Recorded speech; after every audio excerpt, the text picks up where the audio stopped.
नमस्कार सांग मैंने आपण मानु समस्त मो स्टोरी चैनल स्वागत। चलतु कहानी शुणा मितलो कथार गोटे किए अच्छी भाग अणा नबे पूर्व भाग जदि शुणी ना जल्दी जल्दी शुणी नियंतु। आपण मानकु जागरर अनेक अनेक शुभेच्छा सांग माने। लेखा चा नहीं बाहर को आसिला हेले ता आखिरे पड़िला सेई झियो शांति ता रंजन को एक लयरे देखिबारे लागिछि। लेखा देहरे जेमिति निया लागिगला। केड़े बेसरम झीटी के जानी पर पुरुष को एमिति लोभिला आखिरे चाहिए। पुणी भावुची तार भी कौन दोष। मो रंजन एते हैंडसम आउ स्मार्ट जे कोउ झील भी आखि फेरई पारिबनी। ता छड़ा एई रेब जेजेमा बिचारी को बाहा करई देबार स्वप्न देखई एठी को आनिछंती। समस्तंकु चा देई सारी लेखा रंजन बापांक पाखरे बसी पड़िला। कारण छोट बेलू से तो तांकु बड़ बापा बोली डाकी आसीछि। आउ एबे से सेई आखिरे देखे कोउ सासु ससुर परी सेमाने ता सह व्यवहार करती जे रेब जेजेमा आखिरे ए सबु असह्य हैला खूब। से संगे संगे मुह मोड़ी देई कहले ससुर बोली कौन खातिर नहीं तोर।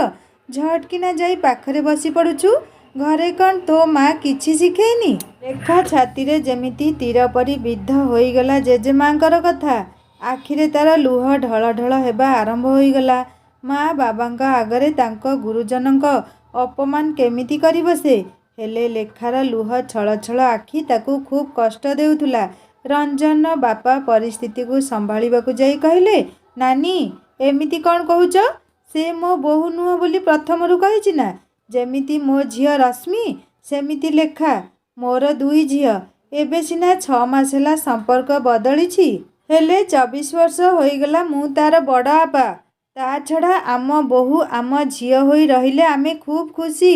रेब जेजेमा मुह मोड़ी देई कहले हाँ लो बाप एईटा तो कलिजुग आउ भल कहिले भेल। बोहू जेतेबेले मुंडरे नाट करिब बुझिबु तेबे रे। मु तो 2 दिन पई आसीछि चाली जीवी बांके बिहारीर शरण रे। मोर कोउ संसार मोह अछि जे। लेखा तुरंत उठी पड़ी निज रूम को ऊपर को दौड़ी पड़ेला। आउ ता पछे पछे रंजन भी शांति रे रंजन को एक लयरे निहारिबारे व्याघात सृष्टि हैला जेमिति। मुह तार आंबिल खाइला परी होईगला। जेजेमा ताकू जेमिति आश्रम रे कहिथिले तांको नाती खूब रूप आउ गुणवान। हेले रंजन तो ताठारू आहुरी बहुत बहुत सुंदर। केते स्वप्न से देखिथिला सते हेले एई लेखा नथिले ता स्वप्न सत होइथांता। से रंजन स्त्री होइथांता। आहत हृदय तार होइगला। ऊपर को रंजन लेखा पछरे जिबा रास्ता को अनेई रहिला। से रेब जेजेमा पुणी थरे कहले देख देख दुहे पुओ को तमर हाथ मुठारे करी सालाणी एई केतेटा मासरे। कुंभीर नहीं मझी नदी रे पहुँचिलाणी। आउ दुहे कौन कहूच ना पुआ आमर पहरुची बुझिब जेबे नेड़ीगुड़ कहुणी को बही आसीथिब। नाई नाई नानी सेमिति किछि नुह कहले रंजन माँ। आश्रम रे रही पुणी संसार प्रति एते मोह एते आसक्ति सबु अभिनय एई संसार त्याग करिवार। जदि परिवार भितरे एमिति रेबनानी स्वभावर स्त्री लोक माने रहुथांते ताहले से परिवार रसा तळकू जीव ही जीव। जना नाही ए संसार त्यागिनी रेबनानी ता पुओ बोहू सह कौन करिब। भाविथिले रंजन लेखा को 2 मास पाखरे रखी मन भरी भल पाइबा अजाड़ी देबाकू। हेले ए ग्रहटा भाबुथिले दीर्घ निश्वासटिए छाड़ी रंजन माँ एमिति दीर्घ निश्वास काहींकी छाड़ुछु बोहू। शुण एई शांति खूब भल झियोटिए। एई गाँ झियो लेखा को किछि कारण देई छाड़पत्र देई दे। बासुआ तो वकील सबू जानिछि। तापरे शांति सह बाबूर बाहाघर करई देबा। रंजन माँ केवल अनेइले मुहरु वचन बाहरु नथिला तांकर। मने मने कहूथिले बुढ़ी कौन कहूची मो पुअर जीवन को मु छड़ेई नेबी। रेबनानी पुणी आश्रम रे कहूथिले केमिति पचारियाकू इच्छा हेउथिला। एई सबु दाऊ पेंच कौन आश्रम रे शिखा होउची ताहले। लेखा निज रूम रे पसी कबाड़ बंद करियाकू गला बेलकू रंजन ता पछरे जबरदस्ती पसी जाई भितरु कबाड़ बंद करिदेला। 2 हाथरे लेखा को कुंढेई धरी कहिला आहा मो चंडीटा। शांति तळु केतेबेले आसी ସେମାନଙ୍କ ଝରକା ପାଖରେ କାନ ଲଗେଇ ଛିଡ଼ା ହୋଇଛି। ଏଇ ରଞ୍ଜନ ପାଇଁ ରେବ ଜେଜେମା ତାକୁ କେତେ ସ୍ୱପ୍ନ ନ ଦେଖେଇଥିଲେ। ହେଲେ ଏଇ ଲେଖାଟା ସବୁ କିଛି ଛଡ଼େଇ ନେଇଗଲା। ଭିତରୁ ଏବେ ଲେଖାର ଖିଲି ଖିଲି ଚାପା ହସ ଶୁଭୁଥିଲା। ଛାଡ଼ ନା ଏଇ ଦୁଷ୍ଟ ବଦମାସ, ଛାଡ଼ ନା ମୋତେ। ଅଚାନକ ଲେଖା କବାଟ ଖୋଲି ବାହାରକୁ ବାହାରିଲା। ଲେଖା ଆଖିରେ ପଡ଼ିଲା। ଶାନ୍ତି ଖୁବ୍ ତରତର ହୋଇ ଝରକା ପାଖରୁ ତଳକୁ ଯାଉଛି। ଲେଖା କିଛି ବୁଝିପାରୁନଥିଲା। ୟାର କ'ଣ ହେଲା? ସେ କ'ଣ କରୁଥିଲା ତା ରୁମ୍ ଝରକା ପାଖରେ? କ'ଣ ଦେଖୁଥିଲା ସେ? ଆଉ ଟିକିଏ ପୂର୍ବରୁ ସେ ତା ରଞ୍ଜନକୁ କେମିତି ଦେଖୁଥିଲା ସେ କଥା ବି ଲେଖା ମନରେ ଉଙ୍କି ମାରିଲା। ଏ ଶନି ରାହୁ ଗ୍ରହ କୁଆଡ଼ୁ ଆସିଲେ କେଜାଣି? ବେଶୀ ହେଲେ ରଞ୍ଜନକୁ ନେଇ କୁଆଡ଼େ ପଳେଇବ ସେ। ଆରେ ଜାଣନ୍ତିନି କେହି ତାକୁ। ଲେଖା ଭାବି ଭାବି ତଳକୁ ଆସିଲା। ରୋଷେଇ ଘରେ ପଶିଲା ରାତି ପାଇଁ ରୋଷେଇ କରିବାକୁ। ଏ ରେବ ଜେଜେମା ସନ୍ନ୍ୟାସିନୀ, କୁଆଡ଼େ ପିଆଜ ରସୁଣ ବି ଖାଇବେନି। ହେଲେ ତା ରଞ୍ଜନ ବିନା ପିଆଜ ରସୁଣରେ ଖାଇବାକୁ ଭଲ ପାଏନି। କ'ଣ କରିବ? ଗୋଟିଏ ଦିନ କି 2 ଦିନ ହେଇଛି ଗୋଟେ କଥା। କେତେ ଦିନ ରହିବେ ଦୁହେଁ କିଏ ଜାଣେ। ସେ ବାହାରକୁ ବାହାରି ପଚାରିଲା, ମା, ରଞ୍ଜନ ପାଇଁ କ'ଣ ରାନ୍ଧିବି? ସେ ତ ବିନା ପିଆଜ ବାଲା ଖାଇବନି। ରେବ ଜେଜେମା କୋଉଠି ଥିଲେ କେଜାଣି ଜୁଝି ଆସିଲେ ଲେଖା ପାଖକୁ। ହଇଲୋ, ଗେରସ୍ତକୁ ନାଁ ଧରି ଡାକୁଛୁ। ଆହୁରି ତୁ ତା ବେ ବା ଏମିତି କାହିଁକି କରୁଛୁ ସ୍ୱାମୀକୁ? ଏଇ ସଂସ୍କାର ଶିଖିଛୁ ତ ଘରୁ ତୁ? ତୋ ମା ତୋ ବାପକୁ ଏମିତି ତୁ କରି କଥା କହୁଛି? ଆରେ ନାନୀ, ଦୁହେଁ ଏକା ସାଙ୍ଗରେ ପାଠ ପଢ଼ୁଥିଲେ ତ? କହିଲେ ରଞ୍ଜନ ମା। ଆଚ୍ଛା, ନଅବ କରିକି ତୋ ପୁଅ ବାହା ହେଇଛି ତାହେଲେ। ସେଇ କଥା ମୁଁ ଭାବୁଛି ଆଉ। ଲେଖା ଆଖି ଭରି ଭରି ଆସୁଥିଲା। ଟିକିଏ ଆଗରୁ ତା ରଞ୍ଜନ ତା ବୁଧୁ କେତେ କ'ଣ ବୁଝେଇ ସୁଝେଇ ପଠେଇଲା। ପୁଣି ଥରେ ରେବ ଜେଜେମା ରଞ୍ଜନ ମା ଆଉ କ'ଣ କରିବେ? ସେ କହିଲେ, ମା ରେ, ରେବ ନାନୀ ପାଇଁ ଅଲଗା ଗ୍ୟାସ୍ ଚୁଲା ତୋ ବଡ଼ବାପା ବ୍ୟବସ୍ଥା କରିଦେଇଛନ୍ତି ଛୋଟ ରୋଷେଇ ଘରେ। ସେଇଠି ମୁଁ ତାଙ୍କ ପାଇଁ ରାନ୍ଧିଦେବି। ତୁ ଅନ୍ୟମାନଙ୍କ ପାଇଁ ରାନ୍ଧି ପକା। ଲେଖା ଯେମିତି ରୋଷେଇ ଘରେ ପଶିଲା, ଶାନ୍ତି ପୁଣି ତା ପାଖରେ ହାଜର। ଲେଖା କହିଲା, ମୋତେ କିଛି ସାହାଯ୍ୟ କରିବାକୁ ହେବନି। ପାରୁଛ ତ ରେବ ଜେଜେମା କ'ଣ ଖାଇବାକୁ ଭଲ ପାଆନ୍ତି ତାଙ୍କ ସହ ମିଶି ରାନ୍ଧିଦିଅ। ଶାନ୍ତିର ମୁହଁ ଶୁଖିଗଲା। ସେ ଯାଇଥିଲା ରଞ୍ଜନ ପାଇଁ କ'ଣ ଟିକେ ବନେଇଥାନ୍ତା। ହେଲେ ଲେଖା ତା ଆଶାରେ ପାଉଁଶ ଢାଳିଦେଲା। ଆଲୋ ଆଲୋ, ଶୁଣିଲୁ ବୋହୂ, ତୋ ଆଦର୍ଶ ବୋହୂ କ'ଣ କହୁଛି? ଶାନ୍ତିକୁ ତା ରୋଷେଇ ଘରେ ପଶେଇ ନ ଦେବାକୁ କେମିତି ଚାଲାକିରେ କଥା କହିଲା ସେ। ତୁ କାହିଁକି ମୋ ପାଇଁ ରୋଷେଇ କରିବୁ? ସେଇ ଲେଖା ହିଁ କରିବ। ଜୁଆନ୍ ଝିଅ, ଅଣ୍ଟା କ'ଣ ଭାଙ୍ଗିଯିବ ତାର? 2 ଜାଗା ଛିଡ଼ା ହୋଇ ରାନ୍ଧିଦେଲେ। ଖୁବ୍ ରୁକ୍ଷ ସ୍ୱରରେ କହିଲେ ରେବ ଜେଜେମା। ରାତିରେ ଖାଇ ବସିଲେ ସମସ୍ତେ। ଏମିତି ଯୋଉ ଗ୍ରହ ଆସିଛି ଘରକୁ, ତାଙ୍କ ଆଗରେ କ'ଣ ରଞ୍ଜନ ସହ ଖାଇହେବ ବସି? ସେ ରଞ୍ଜନକୁ ଇସାରାରେ କହିଲା, ତୁ ଖାଇକି ଯା, ମୁଁ ପରେ ଖାଇବି। ମାଙ୍କ ସହ ଖାଇବି। ରଶ୍ମି ବି ସବୁ ବୁଝିପାରି କହିଲା, ମୁଁ ଲେଖା ନାନୀ ସହ ଖାଇବି। ରେବ ଜେଜେମା ଲେଖାର ରୋଷେଇ ଖାଇ ମନେ ମନେ ଭାବୁଛନ୍ତି, ଜାଣିଛି ତାହେଲେ ରୋଷେଇ। ଆଉ ଯାହା ହେଲେ କ'ଣ ହେବ, ତତେ ଏ ଘରୁ ବାହାର କରି ଶାନ୍ତି ବାହାଘର ବାବୁ ସହ କରିସାରି ମୁଁ ଆଶ୍ରମ ଫେରିବି। ମୁଁ କଥା ଦେଇଛି। କ'ଣ ସତ୍ୟ ଭଗ୍ନ ହୋଇ ନର୍କରେ ପଡ଼ିବି? ରାତିରେ ରଞ୍ଜନ ଖୁବ୍ ଦୁଃଖୀ ହେଉଥିଲା ତା ଚଣ୍ଡୀ ପାଇଁ। ଅଚାନକ ଏମାନେ ଆସି ତା ଲେଖାକୁ ହଇରାଣ କରୁଛନ୍ତି କାହିଁକି? ସେମାନେ ଜାଣିନାହାନ୍ତି ତାକୁ। ମୁହଁ ଖୋଲିଲେ ସେ ଆଉ କିଛି ଜେଜେମା ଫେଜେମା କିଛି ମାନିବନି। ଲେଖା ରଞ୍ଜନର ହାତ ଧରି ପଲଙ୍କରୁ ଟାଣି ଆଣି ତଳେ ଛିଡ଼ା କରେଇଲା। ଏଇ କ'ଣ କରୁଛୁ? ଶୀତ ଲାଗୁଛି ପରା। ଧୀର ସ୍ଥିର ହୋଇ ଠିଆ ହୋ କହିଲି ପରା। ଲେଖା ଅଣ୍ଟାରେ ଖୋସିଥିବା 7ଟି ନାଲି ଲଙ୍କା ବାହାର କଲା। ଏ ଲେଖା, ମୋତେ କ'ଣ ଲଙ୍କା ଖୁଆଇବୁ ନା କ'ଣ? ମୁଁ କ'ଣ କଲି ତୋର? ରଞ୍ଜନର ଏମିତି ପିଲାଳିଆ ସ୍ୱଭାବ ଦେଖି ଲେଖା ହସି ପକେଇଲା। ତା ହସର ମଧୁରତା ସହ ଗାଲରେ ପଡ଼ୁଥିବା ଭଉଁରୀ ଆଜି କାହିଁକି ରଞ୍ଜନକୁ ବିଭୋର କରୁଥିଲା। ସେ ଯେମିତି ତାକୁ ଧରିବାକୁ ହାତ ବଢ଼େଇଛି। ଲେଖା ଘୁଞ୍ଚିଗଲା ଦୂରକୁ। କହିଲା, ଏଇ ଦୁଷ୍ଟ, ତତେ ଠିଆ ହେବାକୁ କହିଲି ନା ଚୁପଚାପ। 2 ମିନିଟ୍ ସ୍ଥିର ହୋଇ ଛିଡ଼ା ହୋଇ ପାରୁନୁ ତୁ? ରଞ୍ଜନ ପୁଣି ଛିଡ଼ା ହେଲା ସ୍ଥିର ହୋଇ। ଠିଆ ହେଲି, କହ, ଯାହା କରିବା କଥା କର। ଲେଖା 7ଟି ଲଙ୍କା ଧରି ତା ଉପରୁ ଦୃଷ୍ଟି ନଜର କଟେଇବା ପାଇଁ ଲଙ୍କା ଛୁଆଇଁ ଆଣିଲା। ହେ ଭଗବାନ, ଏଇ କ'ଣ କରୁଛୁ ତୁ? ମୁଁ କ'ଣ ଛୋଟ ପିଲା ମୋ ନଜର ଉତାରୁଛୁ? ତୋର ଏମିତି କାମ ଦେଖିଲେ କିଏ କହିବ ତୁ ଏମଟେ କରିଛୁ ବୋଲି ତୁ ଚୁପ୍ କର। ମୋ କାମରେ କିଛି ବାଧା ଦେନା। ତତେ କାହାର ନଜର ପଡ଼ିଛି ତୁ କେମିତି ଜାଣିବୁ? ମାନେ କିଏ ନଜର କଲା କି ଲେଖା? ଯାହା ହୋଇଗଲା ଏବେ। ମୁଁ ଏତକ ଗ୍ୟାସରେ ଜଳେଇ ଆସୁଛି ରହ। ଝରକା ପାଖରେ କିଏ ଯେମିତି ହଲହଲ ହେଉଛି। ଲେଖା ଖୁବ୍ ଜଲ୍ଦି କବାଟ ଖୋଲି ଦେଖିଲା କେହି ନାହାନ୍ତି। ନିଶ୍ଚୟ କେହି ଜଣେ ସେମାନଙ୍କ କଥା ଶୁଣୁଥିଲା। ତାର ସନ୍ଦେହ ଯାଇ ଠୁଳ ହେଲା ଆସିଥିବା ଅତିଥି ଉପରେ। ଲେଖା ତଳକୁ ଆସି ରୋଷେଇ ଘରେ ଗ୍ୟାସରେ ଲଙ୍କା 7ଟି ରଖିଲା। ରଞ୍ଜନ ମା କ'ଣ ହେଲା ବୋଲି ଆସି ଦେଖନ୍ତି ତ ଲେଖା ଲଙ୍କା ଜଳାଉଛି। ମାରେ କ'ଣ କରୁଛୁ ଏତେ ରାତିରେ ତୁ? ଲେଖା କେବଳ ହସିଦେଲା ଟିକିଏ। ରଞ୍ଜନ ମା ସବୁ ବୁଝିପାରିଲେ।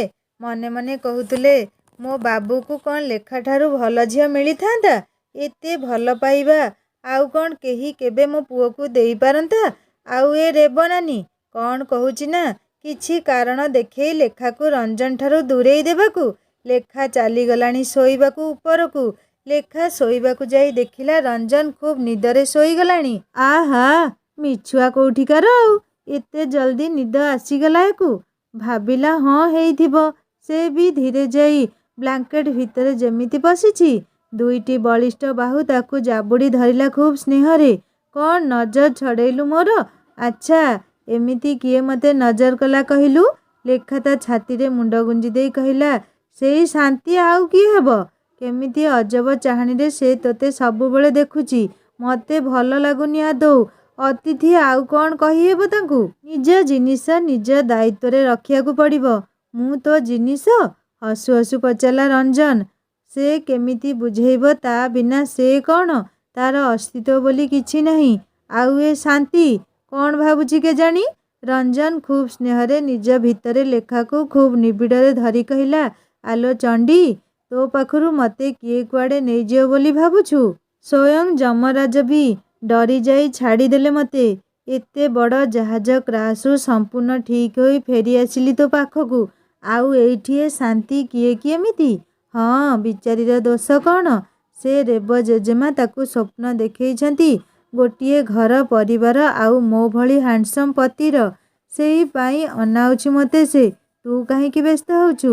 କିଛି ଦିନ ପରେ ଫେରି ଯିବେନି ବଳେ ସେମାନେ? ଲେଖା ଆହୁରି ନିବିଡ଼ରେ ରଞ୍ଜନକୁ ଧରି କହିଲା ସେମାନେ ଯାଆନ୍ତୁ କି ରୁହନ୍ତୁ। ହେଲେ ସେ ଶାନ୍ତି ଯଦି ଆଉ ଥରେ ତତେ ଏମିତି ଆଖିରେ ଅନେଇବ ନା କିଛି ଭଲ ହେବନି କହୁଛି। କ'ଣ କରିବୁ ତୁ? ଲଙ୍କା ଗୁଣ୍ଡ ତା ଆଖିରେ ଛିଟେଇ ଦେବି। ଜାଣିନି ମୋତେ କେମିତି ବୋଲି ମୁଁ। ରଞ୍ଜନ ହସିଲା କିରିକିରି ହୋଇ।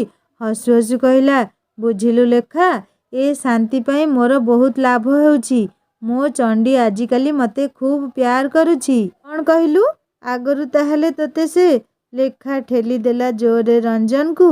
ଆଖି ପଡ଼ିଲା ନିଜ ଝରକା ପାଖରୁ କେହି ଜଣେ ଚାଲି ଯାଉଥିବାର। କିଏ କେଜାଣି ତାଙ୍କ ଅନ୍ତର ମୁହୂର୍ତ୍ତର କଥା ଶୁଣିବାକୁ ଏମିତି ଆଗ୍ରହୀ। ନିଜ ନିଦ ଖରାପ କରି ଏ ଶୀତ ରାତିରେ ତାଙ୍କ ଝରକା ପାଖରେ ଚକର କାଟୁଛି। ରଞ୍ଜନ ଆହୁରି ଦୁଇଗୁଣ ପ୍ରେମରେ ଲେଖାକୁ ନିଜ ଆଡ଼କୁ ଟାଣି ନେବା ବେଳେ କହୁଥିଲା ମୋ ଚଣ୍ଡୀ ତ କୋଉ କାଳୁ ମୋତେ ଖୁବ୍ ଭଲ ପାଉଛି ଆଜି କ'ଣ? ଲେଖା ଖୁସି ହୋଇ ତା ଗାଲରେ ଚୁମ୍ବନଟିଏ ଆଙ୍କି ଦେଉ ଦେଉ କହିଲା ୟେ ହୁଇ ନା ମେରି ଗେଲୁ ବାଲି ବାତ୍। ସକାଳେ ଲେଖାର ଅନ୍ୟ ଦିନ ଅପେକ୍ଷା ଉଠିବାକୁ ଟିକେ ଡେରି ହୋଇଗଲା। ରାତିରେ ଏମିତି ବି ଶୋଇବାକୁ ଡେରି ହୋଇଯାଉଥିଲା। ସେ ରୁମ୍ରୁ ବାହାରି ଦେଖେ ତ ଶାନ୍ତି ଉଠିସାରି ଘରେ ଝାଡ଼ୁ ଲଗେଇବାକୁ ବାହାରୁଛି। ଲେଖା ତା ହାତରୁ ଝାଡ଼ୁଟି ଛଡ଼େଇ ନେଇ କହିଲା କ'ଣ କରୁଛ ତମେ? କାଲି କହିଥିଲି ପରା ଆମେ ଅତିଥିଙ୍କୁ କାମ କରେଇବାକୁ ଦେଉନୁ। ତମେ ବସ ଖାଲି। ମା ଆଉ ମୁଁ ସବୁ କରିଦେବୁ। ଏପଟେ ଫୁଲ ବି ତୋଳା ହୋଇନି। ସେ ରଞ୍ଜନ ମାଙ୍କୁ କହି ଦୌଡ଼ିଲା ଫୁଲ ପାଇଁ। ଲେଖା ଝଟପଟ ଫୁଲ ତୋଳି ଗାଧେଇ ଠାକୁର ଘରେ ପଶିଲା। ରେବ ଜେଜେମା ସଙ୍ଗେ ସଙ୍ଗେ ବସିଗଲେ ଦେଖିବାକୁ କେମିତି କ'ଣ ପୂଜା ପଦ୍ଧତି ଲେଖାର ଦେଖି କଟୁକ୍ତି କରିବା ପାଇଁ। ହେଲେ ସବୁ ଆଶା ତାଙ୍କର ଆଶାରେ ରହିଗଲା ଯେମିତି। ଲେଖା ସବୁ ଜାଣିଛି ଠାକୁରଙ୍କ ସ୍ତୁତିଠୁ ଆରମ୍ଭ କରି ଆରତି ପର୍ଯ୍ୟନ୍ତ। ଲେଖା ସମସ୍ତଙ୍କୁ ଆଳତି ଦେଖେଇ ସାରି ପୂଜା ଶେଷ କଲା। ରୋଷେଇ ଘରେ ପଶି ଦେଖିଲା ଶାନ୍ତି ସମସ୍ତଙ୍କର ଖାଇବା ବନେଇ ସାରିଲାଣି।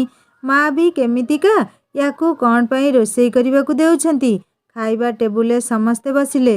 ରଞ୍ଜନ ଦେଖିଲା ଯାହା ବି ରନ୍ଧା ହୋଇଛି ସେ ସବୁ କିଛି ବି ସେ ଖାଏନି। ସେ ଲେଖାକୁ କହିଲା, ଏ ଲେଖା, ମୋ ଖାଇବା ରୁମ୍କୁ ନେଇ ଆସ। ସେ ପୁଣି ଥରେ ନିଜ ରୁମ୍କୁ ପଳେଇଲା। ଲେଖା ରୋଷେଇ ଘରେ ପଶି ଆଉ ଥରେ ତା ରଞ୍ଜନ ପସନ୍ଦର କ'ଣ ଟିକେ ବନେଇ ଝଟପଟ ଉପରକୁ ଦୌଡ଼ିଲା। ଶାନ୍ତି ଭାବୁଛି, ଏମିତି କ'ଣ ହେଲା ଯେ ରେବ ଜେଜେମା ରାତିରୁ ତାକୁ ଉଠେଇ ଦେଲେଣି ରଞ୍ଜନ ପାଇଁ ବ୍ରେକଫାଷ୍ଟ ବନେଇବା ପାଇଁ। ଆଉ ତା ଛଡ଼ା ରଞ୍ଜନର କ'ଣ ପସନ୍ଦ ବୋଲି ସେ ରଶ୍ମିକୁ ପଚାରି ରାନ୍ଧିଥିଲା। ହେଲେ ହିରୋ ନ ଖାଇ ଖାଇବା ପାଖରୁ ଉପରକୁ ଚାଲିଯିବାର ମାନେ କ'ଣ? ରଶ୍ମି ଜାଣି ଜାଣି ସବୁ ଓଲଟା କଥା କହିଛି। ରଞ୍ଜନ ଯାହା ଖାଏନି ତାକୁ ହିଁ କହିଛି। ଲେଖା ଖାଇବା ପ୍ଲେଟ୍ ରଖି ମୁରୁକି ହସି ଦେଇ ଡାକିଲା, ଏଇ ମୋର ଗେଲୁ ବୁଧୁ, ଖାଇବୁ ଉଠୁ, ସବୁ ମୁଁ ବନେଇ ଆଣିଛି ଏବେ। ଦୁହେଁ ଏକାଠି ବହୁ ଦିନ ପରେ ଖାଇ ବସିଲେ। ରଞ୍ଜନ ଲେଖା ପାଟିରେ ଖାଇବା ଦେଉ ଦେଉ କହିଲା, ମୁହଁ ଖୋଲ। ଝରକା ପାଖରେ ଠିଆ ହୋଇ ଦେଖୁଥିଲେ ରେବ ଜେଜେମା। ଏ ଦୃଶ୍ୟ ଯେମିତି ତାଙ୍କ ଆଶାରେ ପାଣି ଢାଳି ଦେଉଥିଲା କିଏ। ଖୁବ୍ କ୍ରୋଧ ଜର୍ଜର ହୋଇ ତଳକୁ ଆସି ଚିଲେଇ କହିଲେ, ଛି ଛି ଛି ଛି, ଗେରସ୍ତ ସାଥିରେ କିଏ ଖାଏ ଲୋ ମା? ନିଜ ଅଇଁଠା କ'ଣ ସ୍ୱାମୀକୁ ଖାଇବାକୁ ଦିଅନ୍ତି? ପାପ ପୁଣ୍ୟକୁ ଭୟ ନାହିଁ। ଆଖିରେ ଦେଖିଲି ବୋଲି ଦିହରେ ଯାଉନି କହିଦେଲି, ନହେଲେ ମୁଁ ତ ସଂସାର ତ୍ୟାଗୀ। ଏ ମାୟା ମୋହରେ କ'ଣ ବା ସମ୍ପର୍କ ମୋର? ଆଉ ତୁ ବୋହୂ ଶୁଣୁ, କାଲିକି ଯଦି ସେ ତୁମ ଦୁହିଁଙ୍କୁ ଉଠ୍ ବସ୍ ନ କରିବ ମୋ ନାଁରେ 10ଟା କୁକୁର ପାଳିବୁ। ରେବ ଜେଜେମା ଏତକ ରଞ୍ଜନର ମାଆଙ୍କୁ ଶୁଣେଇ ଶୁଣେଇ ଚାଲିଗଲେ ବାହାରକୁ। ରଞ୍ଜନର ମା ଆଉ କ'ଣ କହିବେ, ଖାଲି ନୀରବରେ ଶୁଣି ଯାଉଥିଲେ। 2 ଦିନ ପାଇଁ ଆସିଛନ୍ତି, ତା ଛଡ଼ା ତାଙ୍କର ବହୁତ ଦାନ ଏ ପରିବାର ପ୍ରତି ରହିଛି। ରଞ୍ଜନର ବାପା ଅନେକ ବାର କହିଛନ୍ତି, ବୁଢ଼ୀ ମଣିଷ, 2 ଦିନର କୁଣିଆ, କ'ଣ ବା ଉତ୍ତର ଦେବେ? ରେବ ଜେଜେମା ଚାଲିଗଲେ ଗାଁ ଟୁର୍ରେ। ଲେଖା ବିଷୟରେ କେହି କିଛି ଦୁର୍ଗୁଣ 2 ପଦ କହିବ, ତାପରେ ତାକୁ ହିଁ ତିଳକୁ ତାଳ କରିବାକୁ ତାଙ୍କୁ ଉପାଦାନ ମିଳିଯିବ। ସୁମି ଖୁଡ଼ୀ ରଞ୍ଜନ ଘର ପଡ଼ୋଶୀ, ହେଲେ 2 ଆଖିରେ ଏମାନଙ୍କ ଖୁସି ସେ ଦେଖିପାରନ୍ତିନି। କଥାରେ ଅଛି, ଶାଗ ଖିଆକୁ ପେଜ ଖିଆ ଦେଖିପାରେନି। ରଞ୍ଜନ ଘର ଖୁସି ତାଙ୍କ ଦେହରେ ଯାଏନି। ରଞ୍ଜନ ବାପାଙ୍କର ପ୍ରାକ୍ଟିସ୍ କୋର୍ଟରେ ଖୁବ୍ ଭଲ ଚାଲିଛି। ପୁଅ ରଞ୍ଜନ ଏୟାରଫୋର୍ସରେ ପାଇଲଟ, ବଡ଼ ଅଫିସରଟିଏ। ଆଉ ଝିଅ ରଶ୍ମି ପଢ଼ାରେ ଖୁବ୍ ହୋସିଆର, MSc ପଢ଼ୁଛି ସେ। ସୁଖ ସୁବିଧା ପଇସାର ଅଭାବ ନାହିଁ ତାଙ୍କର। ତେଣୁ 2 ଆଖିରେ ସେ ରଞ୍ଜନ ଘର ଖୁସି ଦେଖିପାରନ୍ତିନି। ରଞ୍ଜନ ନଥିବା ବେଳେ ଲେଖାକୁ ସେ କେତେ କଟୁକ୍ତି ନ କରିଛନ୍ତି। ଲେଖାର ମୁହଁ ଚାହିଁଲେ ଅଶୁଭ କ'ଣ କ'ଣ କଟୁକ୍ତି କହିହେବନି। ଆଉ ଆଜି ଭିତରେ ଭିତରେ କେବଳ ଈର୍ଷା ଛଡ଼ା ଆଉ ମନରେ କିଛି ନାହିଁ। ରେବ ଜେଜେମା ତାଙ୍କରି ଘରେ ପହଞ୍ଚିଗଲେ। ରଞ୍ଜନର ସୁମି ଖୁଡ଼ୀ ରେବ ଜେଜେମାଙ୍କୁ ଦେଖି ଓଳିଗି ହୋଇ କହିଲେ, ଆରେ ରେବ ପିଉସୀ ନାନୀ, କେବେ ଆସିଲ? ଆଜି କେଡ଼େ ଭାଗ୍ୟ ମୋର। 5 ବର୍ଷ ତଳେ ଆସିଥିଲ, ତାପରେ ଆଜି ଦେଖୁଛି। ହଁ ଲୋ ମା, ମତେ କିଏ ଖୋଜୁଛି ନା ଲୋଡ଼ୁଛି? ଦେଖୁନୁ, ବାସୁଆ ପୁଅ ବାହା କଲା ବେଳେ ଖବର ବି ଦେଲାନି ମତେ। ଆଉ ଯୌତ ସର୍ବଗୁଣ ସମ୍ପନ୍ନ ଝିଅ ଆଣିଛି। କ'ଣ କହିବି ଲୋ ମା, ଲାଜ ସରମ ନାହିଁ ତା ମୁହଁରେ। ଗେରସ୍ତ ସାଙ୍ଗରେ ଖାଇବା, ଦିନରେ ହେଁ ହେଁ ଫେଁ ଫେଁ, ଛି ଛି ଛି, ମୁହଁ ମୋର ଲାଜରେ ପୋଡ଼ି ଯାଉଛି ଲୋ ସୁମି। ସୁମି ଖୁଡ଼ୀକୁ ତ କେବଳ ଏମିତି ସୁଯୋଗଟିଏ ଦରକାର ଥିଲା। ନାନୀ, କାହା ନାମରେ ତ କହିବା ମତେ ଭଲ ଲାଗେନି, ହେଲେ ତମେ କହୁଛ ତ କହୁଛି। ବାହାଘର ଆଗରୁ ପରା ଦୁହେଁ ନାରେ ନାରେ ହେଉଥିଲେ। ଆଉ ଆଜି କ'ଣ ଦେଖୁଛ ତମେ? ବାହାଘର ଆଗରୁ ଲେଖା ପରା ୟାଙ୍କ ଘରକୁ ଆସୁଥିଲା ବାବୁ ସହ ଦେଖା କରିବାକୁ। ରେବ ଜେଜେମା ଆଖିରେ ଯେମିତି କ୍ରୋଧ ଆହୁରି 2 ଗୁଣା ହୋଇଗଲା। ସେ ପଚାରିଲେ, ଆଉ କ'ଣ? ସେ ଝିଅ ମତେ ବିଲକୁଲ ପସନ୍ଦ ନୁହଁ। ସୁମି ଖୁଡ଼ୀ ଏଣେ ତେଣେ ଅନେଇ ପୁଣି କାନରେ ଫୁସ୍ଫୁସ୍ କରି କହିଲେ, ଜାଣିଛ, ବାବୁର ଜାହାଜ ଜଡ଼ିଗଲା ଯେ ପାକିସ୍ତାନରେ ଅଧା ମରା ହୋଇ 6 ମାସ ପଡ଼ିଲା। ଲେଖାକୁ ବିଧବା ହେବାକୁ ପଡ଼ିଲା। ଆଉ 6 ମାସ ପରେ ରଞ୍ଜନ ସେଇଠୁ ଫେରିଲା। ବାବୁ ପାକିସ୍ତାନରେ କାହା ଘରେ ଥିଲା ଜାଣିଛ ନାନୀ? ଛାଡ଼, ଅବଶ୍ୟ ଗାଁ ଲୋକେ କ'ଣ ଛାଡ଼ିଲେ, ପ୍ରାୟଶ୍ଚିତ ଶୁଦ୍ଧିକରଣ ସବୁ କରେଇଲେ। ଲେଖା ସହ ପୁଣି ଥରେ ବାହାଘର ବି ହେଲା ବାବୁର। ଆଚ୍ଛା, ଏତେ ଘଟଣା ଘଟିଛି, ହେଲେ କେହି କିଛି ବି ମତେ କହୁନାହାନ୍ତି। ସୁମି ଖୁଡ଼ୀ ଖୁବ୍ ନେହୁରା ହୋଇ କହିଲେ, ମୁଁ କହିଛି ବୋଲି କିଛି କହିବନି ନାନୀ, ନହେଲେ ଦିନରାତି ଖୁଣ୍ଟା ଦେବେ ସେମାନେ। ପୁଣି ଥରେ ଏପଟ ସେପଟ ଅନେଇ ସୁମି ଖୁଡ଼ୀ କହିଲେ, ନାନୀ ଜାଣିଛ, କହିବନି କାହାକୁ। ଜ୍ୟୋତିଷ କହିଛି ଲେଖାର ଗ୍ରହ ବାବୁ ପାଇଁ ଭଲ ନୁହଁ ବୋଲି। ଆହୁରି ବି ଆଗକୁ କିଛି ଦୁର୍ଘଟଣା ଘଟିପାରେ। ଏତକ ଯେମିତି ରେବ ଜେଜେମା ଶୁଣିଛନ୍ତି, ଆଖିରେ ତାଙ୍କର ଚମକ ଖେଳିଗଲା। ଆଉ କିଏ ରୋକିବ ଦେଖି ଶାନ୍ତିକୁ ସେ ଘରେ ବୋହୂ ସାଜିବାରେ। ସେ ଦୌଡ଼ିଲେ ଘର ଆଡ଼କୁ। ଲେଖା ରୋଷେଇ ଘରେ ପଶି କାମରେ ବ୍ୟସ୍ତ ଅଛି। ସୋଫା ଉପରେ ରଞ୍ଜନ ମା ଆଉ ବାପା ବସିଛନ୍ତି। ରେବ ଜେଜେମା ସେଇଆଡ଼ୁ ବକ ବକ କରି ଘରେ ପଶିଲେ। ଏତେ ସବୁ ଘଟିଗଲା ଅଥଚ ମୋତେ ଜଣେଇଲନି? ମୁଁ କ'ଣ ଏତେ ପର ହୋଇଗଲି? ବାବୁ ମୋର କ'ଣ କେହି ନୁହଁ? ଆଉ ଏଇ ଅଲକ୍ଷଣୀ ପାଇଁ ମୋ ନାତି କେତେ କଷ୍ଟ ନ ପାଇଲା। ସବୁ ଜାଣିବି ସେଇ ଝିଅକୁ ଆଉ ଥରେ ବୋହୂ କରି ଆଣିଲ। ସେ ଯଦି ଅଲକ୍ଷଣୀ ନୁହଁ ତାହେଲେ ଜ୍ୟୋତିଷ କାହିଁକି ପ୍ରତିକାର କଥା କହିଲେ? ତମ ଦୁହିଁଙ୍କର ପୁଅ ପ୍ରତି କ'ଣ ମମତା ନାହିଁ? ରଞ୍ଜନ ବାପା ମା ଦୁହେଁ ରେବନାନୀ ମୁହଁରୁ ଏମିତି କଥା ଶୁଣି ଖୁବ୍ ଆଶ୍ଚର୍ଯ୍ୟ ହୋଇଗଲେ। ଏ ସୁମି ପର ନାମରେ କହିବା ଗୁଣ ଛାଡ଼ିବନି। ମନେ ମନେ ଗୁଣୁଗୁଣୁ ହେଲେ ରଞ୍ଜନ ମା। ରୋଷେଇ ଘରୁ ବାହାରକୁ ବାହାରି ଲେଖା ଦେଖିଲା ରେବ ଜେଜେମା ଖାଲି ଉଦଣ୍ଡ ଡେଇଁ ଡେଇଁ ଲେଖାକୁ ଗାଳି ଦେବାରେ ମଗ୍ନ ଅଛନ୍ତି। ଏମିତି ଅଲକ୍ଷଣୀ ଝିଅ ଜାଣିନଥିଲ ଠିକ୍ ଅଛି। ଯେବେ ଦୁହେଁ ତାପରେ ଜାଣିଲ ତାପରେ ବି ତୁମେ ତାକୁ ବାହା କରି ଘରକୁ ଆଣିଲ। ଜ୍ୟୋତିଷ କହିଛି କୁଆଡ଼େ ଆହୁରି ବି ଅନର୍ଥ ଘଟିପାରେ। ତମେ ଦୁହେଁ ବାବୁକୁ ଜନ୍ମ କରିଛ ନା କୋଉଠୁ ଗୋଟେଇ ଆଣିଛ ଲୋ? ସବୁ ଜାଣିଶୁଣି ଏମିତି ଗ୍ରହକୁ ବୋହୂ ବୋଲି ମୁଣ୍ଡେଇଛ ଦୁହେଁ। ହେଲେ ମୁଁ ଆଉ ଏମିତି ହେବାକୁ ଦେବିନି ଏ ଘରେ। ଲେଖା ଆଡ଼କୁ ଅନେଇ ଅନେଇ କହିଲେ ସେ। ଲେଖା ଆଉ ଶୁଣିବା ଅବସ୍ଥାରେ ନଥିଲା। ଏମିତି କିଏ କ'ଣ କାହା ମୁହଁ ଉପରେ କହିପାରେ? ସେ ଦୌଡ଼ିଲା ଉପରକୁ ନିଜ ରୁମ୍କୁ। ଭିତରୁ କବାଟ ବନ୍ଦ କରି ସେଇଠି ମୁହଁ ଲୁଚେଇ ଭୋ ଭୋ କରି କାନ୍ଦି ଉଠିଲା। ଘୁମେଇ ପଡ଼ିଥିବା ରଞ୍ଜନ ଆଖି ଖୋଲୁ ଖୋଲୁ ଦେଖିଲା ତା ଲେଖା ଏମିତି ବିକଳରେ କାନ୍ଦୁଛି। ହଠାତ୍ ସେ କିଛି ଅନୁମାନ କରିପାରୁ ନଥିଲା। କ'ଣ ହେଲା? ସେ ବିଛଣାରୁ ଦୌଡ଼ି ଆସି ଲେଖାକୁ ନିଜ ଦୁଇ ବାହୁରେ ନିଜ ଛାତି ଉପରେ ନିର୍ଭୟ ସାହାରା ଦେଉ ଦେଉ କହିଲା, କ'ଣ ହେଲା? କ'ଣ ହେଲା? କାହିଁକି କାନ୍ଦୁଛୁ ଏମିତି? କାହାର କ'ଣ ହେଲା କହ ମୋତେ। ଲେଖା ଆଖିରେ ଲୁହ ଥମୁ ନଥିଲା। ସେ ସେମିତି କାନ୍ଦୁ କାନ୍ଦୁ କହିଲା, ମୁଁ ତ ସେଦିନ ବାହାଘର ଛାଡ଼ି ତତେ ଛାଡ଼ି ଚାଲି ଯାଉଥିଲି। କ'ଣ ପାଇଁ ମୋତେ ନେଇ ଆସିଲୁ? ତୋର ଯଦି ପୁଣି ମୋ ଦୁର୍ଭାଗ୍ୟ ଛାୟାରୁ କିଛି ହେଲା ତ? ରେବ ଜେଜେମା ଠିକ୍ କହିଛନ୍ତି। ମୁଁ ଅଲକ୍ଷଣୀଟା। ରଞ୍ଜନକୁ ଆଉ ବୁଝିବା ବାକି ରହିଲାନି ରେବ ଜେଜେମାଙ୍କ କଟୁକ୍ତି କ'ଣ ହୋଇଥିବ ବୋଲି। ସେ ଲେଖା ଆଖିରୁ ଲୁହ ପୋଛି ଦେଇ ନିଜ ଭିତରେ ସେମିତି ଚାପି ଧରି କହିଲା, ପାଗିଳି କୋଉଠିକାର। ପର କଥାରେ ଏମିତି ପ୍ରତିକ୍ରିୟା କ'ଣ ଭଲ କଥା? ତା ଛଡ଼ା ଏବେ ଯଦି କହିବାକୁ ଚାହିଁବି ତାଙ୍କୁ ବହୁ ଶୁଣେଇ ପାରିବି। ଯାଉଛି ତାହେଲେ ତଳକୁ। ନା ନା ନା ନା ମୋ ରାଣ ତତେ କିଛି କହିବୁନି ତାଙ୍କୁ। ରଞ୍ଜନ ଖୁବ୍ ରାଗରେ କବାଟ ଖୋଲିଲା। ଆଗରେ ଠିଆ ହୋଇଥିଲା ଶାନ୍ତି। କିଛି କହିବା ଆଗରୁ ରଞ୍ଜନ ପୁଣି ଥରେ ଭିତରେ ପଶି କବାଟ ବନ୍ଦ କରିଦେଲା। ଶାନ୍ତି ଝରକା ଦେଇ ଭିତର ଦୃଶ୍ୟ ଦେଖି ଈର୍ଷାରେ ଜଳି ଯାଉଥାଏ ଯେମିତି। ଦେହ ହାତ ଯେମିତି ତାର ଶୀତେଇ ଉଠୁଥାଏ। ସେ ପୁଣି ଥରେ ଭଲରେ ଦେଖିବାକୁ ଚେଷ୍ଟା କରୁଥିଲା। ରଞ୍ଜନ ଲେଖାକୁ ନିଜ ବଳିଷ୍ଠ ବାହୁରେ ଧରିଥିଲା ଖୁବ୍ ନିବିଡ଼ ଭାବରେ। ଦୁଇ ଆଖିରୁ ଲୁହ ପୋଛି ଦେଇ ଦୁଇ ଆଖିରେ ଛୁଆଁଇଲା ନିଜ ଓଠର ସ୍ପର୍ଶ। ତାପରେ ଦୁଇ ଗଣ୍ଡ ଦେଶରେ। ତାପରେ ଆଉ ଦେଖି ପାରୁନଥିଲା ସେଇ ଝିଅ ଶାନ୍ତି ଯିଏକି ରଞ୍ଜନକୁ ବାହା ହେବାର ସ୍ୱପ୍ନ ଦେଖି ରଞ୍ଜନ ଘରକୁ ଆସିଛି। ସେ ସେଇଠୁ ଆହତ ବାଘୁଣୀ ପରି ତଳକୁ ଦୌଡ଼ିଲା। ସିଧା ଯାଇ ରୋଷେଇ ଘରେ ହାଜର ହୋଇ ଆଖିରୁ କ୍ରୋଧର ଲୁହ ଗଡ଼େଇ ଚାଲିଲା। ମଣିଷ କାହିଁକି ଏମିତି ସ୍ୱାର୍ଥରେ ଅନ୍ଧ ହୋଇଯାଏ କେଜାଣି? ପର ଜିନିଷକୁ ବି ହରଣ କରିବାକୁ ପଛାଏନି। ଆଉ ଏ ଶାନ୍ତି ନିଜର ସ୍ୱାର୍ଥପଣିଆର ପରିଚୟ ଦେଉଛି।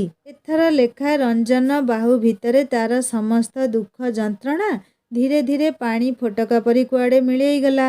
ରଞ୍ଜନ ଆହୁରି ତା ଅଣ୍ଟାରେ ଆଙ୍ଗୁଳି ଚଳେଇ ତାକୁ ହସେଇବାକୁ ଚେଷ୍ଟା କରୁଥିଲା। ଲେଖା ହସୁ ହସୁ କହିଲା, ଛାଡ଼ ମୋତେ। ଏଇ ଛାଡ଼ ନା। ରଞ୍ଜନ ତା ମୁହଁରେ ନିଜ ମୁହଁ ରଖି କାନରେ କହିଲା, ନା ଛାଡ଼ିବିନି। ବହୁତ ହେଉଛୁ ତୁ ଆଜିକାଲି ନୁହଁ? ଧେତ୍। ଏତିକି କହି ଲେଖା ତଳକୁ ଦୌଡ଼ି ଦୌଡ଼ି ପଳେଇ ଆସିଲା। ଭାତ ଖାଇବା ସମୟ ହେଲାଣି। ହେଲେ ଏଇ ବଦମାସ ତା ରଞ୍ଜନ ପାଖରେ କେମିତି ସମୟ ବିତିଯାଏ ଜଣାପଡ଼େନି। ସେ ତଳକୁ ଆସି ଦେଖିଲା ରେବ ଜେଜେମା ମନ ଭରି ତାକୁ ଗାଳି ଦେଇ ସାରିବା ପରେ ଖୁବ୍ ଶାନ୍ତିରେ ଶୋଇ ପଡ଼ିଛନ୍ତି। ଆଉ ସେଇ ଶାନ୍ତି ବି ଶାନ୍ତିରେ ତାଙ୍କ ପାଖରେ ନିଦର ଆନନ୍ଦ ନେଉଛି। ଓହୋ, ଟିକିଏ ଶାନ୍ତି ହେଲା ଘରେ। ହସିଲା ନିଜକୁ ନିଜେ। ଶାନ୍ତି ତ ଖୋଦ୍ ଘରେ ତାର। ସେ ପୁଣି ଖୋଜୁଛି ଶାନ୍ତିକୁ। ଟେବୁଲ ଉପରେ ସମସ୍ତଙ୍କ ଖାଇବା ବଢ଼ାବଢ଼ି କରି ଧୀରେ ଧୀରେ ରଖୁଛି ଲେଖା। ପୁଣି ଥରେ ମନ ଭିତରେ ରେବ ଜେଜେମାଙ୍କ କଥା ଗୁଡ଼ିକ ତୀର ପରି ଛାତିରେ ବିଧ ହୋଇଗଲା। ଆଖିରେ ତତଲା ପାଣିଗୁଡ଼ା ଟପ୍ ଟପ୍ ହୋଇ ବହି ପଡ଼ିଲା। ସେ ଏପଟେ ସେପଟେ ଅନେଇ ଲୁହତକ ଝଟ୍ କରି ପୋଛି ପକେଇଲା। ଏମିତି ତା ଆଖିରେ ଲୁହ ଦେଖିଲେ ଅଯଥା ରଞ୍ଜନ ଦୁଃଖୀ ହେବ, କଷ୍ଟ ବି ପାଇବ। ସେ କେମିତି ଚାହିଁବ ତା ରଞ୍ଜନକୁ କଷ୍ଟ ହେଉ ବୋଲି। ହେଲେ ରଞ୍ଜନ ମା ଆଢ଼ୁଆଳରେ ରହି ଦେଖୁଥିଲେ ଲେଖାର ମନର ଯନ୍ତ୍ରଣା। ସେ ତା ପାଖକୁ ଆସି କହିଲେ, ରେବ ନାନୀ କଥାରେ କାନ୍ଦୁଛୁ କିରେ ମା? ଲେଖା ଆଖିରେ ପୁଣି ଥରେ ଲୁହଧାର ବହିବା ଆରମ୍ଭ ହୋଇଗଲା। ବାସ୍ ବାସ୍ ମା, 2 ଦିନର କୁଣିଆ ଚାଲିଯିବେ। ଆଉ କ'ଣ ବାହାଘର କ'ଣ ଖେଳଘର ହୋଇଛି? ଭାଙ୍ଗି ଦେଇ ଆଉ ଥରେ ଗଢ଼ା ହେବ। ବୁଢ଼ୀ ହେଲେଣି ରେବନାନୀ, ମୁଣ୍ଡ କାମ କରୁନି ବୋଧହୁଏ। ତେଣୁ ତାଙ୍କ କଥାରେ କାହିଁକି ମା ମନ କଷ୍ଟ କରୁଛୁ? ଲେଖା ଭାବୁଥିଲା ସତରେ ସେ ପଛ ଜନ୍ମରେ ବହୁତ ପୁଣ୍ୟ କରିଥିଲା ବୋଧେ। ନହେଲେ ଏମିତି ଶାଶୁ କ'ଣ କାହାକୁ ମିଳେ? ନିଜ ମା'ଠାରୁ ବି ଅଧିକ ସ୍ନେହ ସେ ତାକୁ କରନ୍ତି। ରଞ୍ଜନକୁ ଯେତିକି ଭଲ ପାଆନ୍ତି ସେତିକି ସ୍ନେହ ସେ ତାକୁ ମଧ୍ୟ କରନ୍ତି। ସତ କହିଛନ୍ତି ମା, ଏ ରେବ ବୁଢ଼ୀର ମୁଣ୍ଡ ଖରାପ ହେଇଯାଇଛି। ନହେଲେ ମୋ ସ୍ୱାମୀର ଆଉ ଥରେ ବାହାଘର। କି ଅବାନ୍ତର ଚିନ୍ତା ତାଙ୍କର। ସେ ଖୁସି ଖୁସି ଟେବୁଲରେ ସବୁ ବାଢ଼ି ଦେଇ ପୁଣି ଥରେ ଉପରକୁ ରଶ୍ମି ଆଉ ରଞ୍ଜନକୁ ଖାଇବାକୁ ଡାକିବା ପାଇଁ ଗଲା। ରଞ୍ଜନ ପଲଙ୍କକୁ ଆଉଜି ଆଖି ବନ୍ଦ କରି ବସିଛି। ବୋଧହୁଏ ଲେଖା ପାଇଁ ଚିନ୍ତାରେ ପଡ଼ିଛି। କାରଣ ଉଠୁଣୁ ବସୁଣୁ ବିନା କାରଣରେ ଏଇ ରେବ ଜେଜେମା ଲେଖାକୁ ଗାଳି ଦେଉଛନ୍ତି। ଏସବୁ ସେ ଲୁହ ଘୋଟି ସହିଯାଉଛି ସିନା, ହେଲେ ଭିତରେ ଭିତରେ ରକ୍ତ ଯେମିତି ଟକମକ ହୋଇ ଫୁଟୁଛି। ରଞ୍ଜନକୁ ଏମିତି ଆଖି ବନ୍ଦ କରି ବସିଥିବା ଦେଖି ତା ମନରେ କିଛି ଦୁଷ୍ଟାମି ବୁଦ୍ଧି ଉଙ୍କି ମାରିଲା। ସେ ନିଜ ପାଉଁଜିକୁ ଗୋଡ଼ ଉପରକୁ ଟେକି ଧୀର ପାଦରେ ରୁମ୍ ଭିତରେ ପଶିଲା। କବାଟ ବି ଶବ୍ଦ ବିହୀନ କରି ବନ୍ଦ କଲା। ଧୀରେ ଧୀରେ ଯାଇ ରଞ୍ଜନ ପାଖରେ ଠିଆ ହେଲା। କିଛି ସମୟ ତାକୁ ଲେଖା ନିହାରିବାରେ ବିତିଗଲା। ଏବେ ଦୁଷ୍ଟ ବୁଦ୍ଧି ତାର। ସେ ତା ମୁହଁ ପାଖକୁ ନଇଁ ପଡ଼ି ରଞ୍ଜନ ନାକକୁ ଖୁବ୍ ଜୋରରେ କାମୁଡ଼ି ଦେଲା। ରଞ୍ଜନ ଏମିତି ଅଚାନକ, ଏଇ ଚଣ୍ଡୀ, ଏ କ'ଣ କରୁଛୁ ତୁ? ମୁଁ ଯଦି ଏବେ ଦୁଷ୍ଟାମି ବାହାର କରିବି ନା, ଆଉ ମତେ ଦୋଷ ଦେବୁନି କହୁଛି। ଆଉ କହିବୁନି ତୁ ପୁରାପୁରି ଗଲୁଣି ବେହିଆ ହେଇଯାଉଛୁ। ଅବୁ ଅମି ଘରୁ ଆସିବା ପରେ ଆଉ ତୁ ପୂର୍ବ ପରି ନାହୁଁ ବୋଲି। ଲେଖା କିନ୍ତୁ ତା କଥାରେ କିଛି ଧ୍ୟାନ ନ ଦେଇ ହସିବାରେ ଲାଗିଲା। ରଞ୍ଜନ ଖୁବ୍ ଶୀଘ୍ର ଲେଖାକୁ ଗାଢ଼ ଆଲିଙ୍ଗନରେ ଧରି କହିଲା, ତୁ ଏମିତି ହସିଲେ ନା ଖୁବ୍ ସୁନ୍ଦର ଦିଶୁଲୋ। ଆଉ ତୋର ଗାଲରେ ପଡ଼ୁଥିବା ଏଇ ଭଉଁରୀ ନା, ବାସ୍ ବାସ୍, ଟିକିଏ ସୁଯୋଗ ମିଳିଲା କି ନାହିଁ ଆରମ୍ଭ ହେଇଗଲା ତୋର। ତୋତେ ମୁଁ ଭଲରେ ଜାଣିଛି, ଆଉ ତୋ ବୁଦ୍ଧିକୁ ବି ଜାଣିଛି। ଜଲ୍ଦି ଖାଇବୁ, ଆସେ ତଳକୁ। ନା ନା ଲେଖା, ମୁଁ ପରେ ଖାଇବି। ସେ ରେବ ଜେଜେମା ସହ ଏକା ଟେବୁଲରେ ବସି ଖାଇବାକୁ ଇଚ୍ଛା ହଉନି ମୋର। ଭୋକ ମରିଗଲାଣି ମୋର। ବେଶୀ କିଛି ନ କହି ଶୀଘ୍ର ତଳକୁ ଆସେ। ରଶ୍ମିକୁ ବି ଡାକି ଦେଉଛି। ସମସ୍ତେ ଟେବୁଲରେ ଖାଇ ବସିଲେ। ରଞ୍ଜନ, ରେବ ଜେଜେମା, ରଶ୍ମି ଆଉ ରଞ୍ଜନ ବାପା। ଲେଖା ସବୁ କିଛି ପରସି ଦେଲା ସମସ୍ତଙ୍କୁ। ହେଲେ ଆଜି ଶାନ୍ତିର ଦେଖା ନାହିଁ। ଉପରେ ପଡ଼ି କହିବ, ଦିଦି ମୁଁ ଦେଇ ଦେଉଛି, ମୁଁ ଏଇଟା କରିଦେଉଛି, ସେଇଟା କରିଦେଉଛି, ମୁଁ ରାନ୍ଧି ଦେଉଛି। ହେଲେ ଆଜି କ'ଣ ହେଲା ସ୍ୱପ୍ନା କୁମାରୀଙ୍କର? କିଛି ବୁଝିପାରୁ ନଥିଲା ସେ। ଖିଆପିଆ ଅଧାଅଧି ବେଳକୁ ଶାନ୍ତି ଦେବୀ ଆଖି ମଳି ମଳି ଉଠି ଆସିଲା। ଆସି କେବଳ ରଞ୍ଜନକୁ ଦେଖିବାରେ ଲାଗିଲା। ଲେଖାର ଇଚ୍ଛା ହେଉଥିଲା ତା ଆଖିରେ ସତରେ ଲଙ୍କାଗୁଣ୍ଡ ଛିଟେଇ ଦେବାକୁ। କି ବେଶରମ ଝିଅଟି କେଜାଣି, ପରର ସ୍ୱାମୀକୁ ଏମିତି ଡାହାଣିକ ପରି ଅନେଇ ରହିଛି। ଲେଖା ଖିଆ ସରିଲା ପରେ ସମସ୍ତଙ୍କୁ କ୍ଷୀରି ବାଢ଼ି ଦେଲା।